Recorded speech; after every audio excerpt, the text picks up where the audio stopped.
James, a student at BCA, is found sleeping during Mr. Zhang's biology lecture about cells and their organelles. While he is sleeping, he has a strange dream that helps him realize why certain parts of a cell, such as the cytoskeleton, are important. Science class, learning about cells a lot. Make sure you don't fall asleep here. Can you tell me how to pass biology class?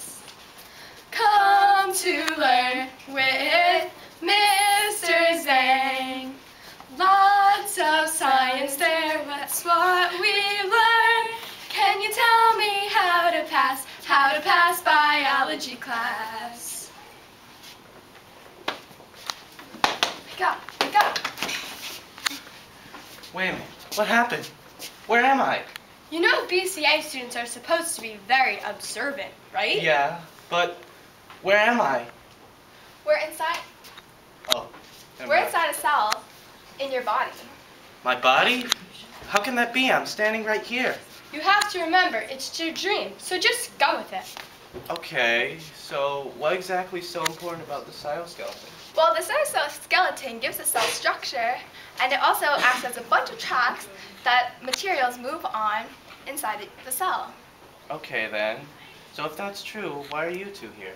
Well, I am a microtubule, and I'm made up of a protein called tubulin.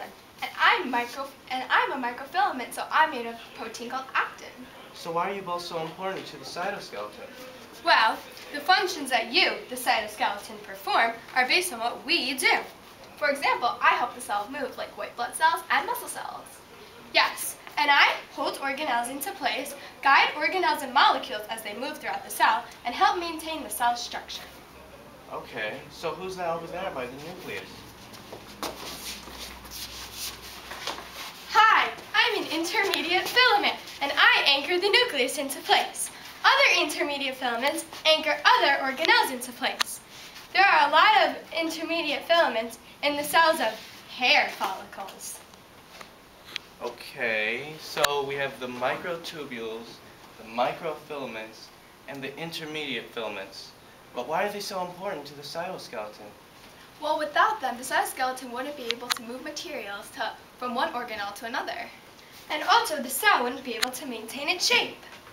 Okay, so now I think I know everything about the cytoskeleton, right? Well, now that you know what happens inside the cell, we should probably tell you what happens on the outside of the cell. Yes, there are two very important structures on the outside of the cell that are called the cilia and the flagella.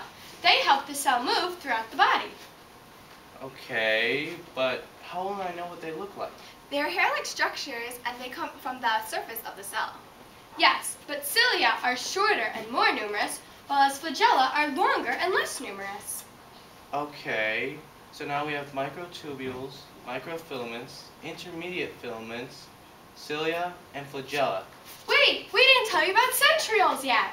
Centrioles are the two short cylinder structures made of microtubules that are found over there near the nucleus envelope.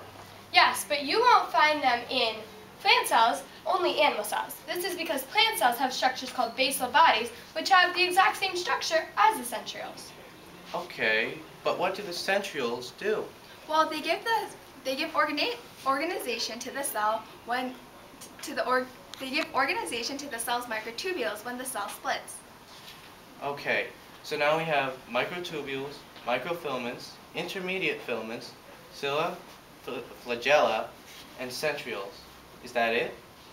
Yep. Okay. So that means no more sleeping in Mr. Zhang's class, right? Of course not. The end.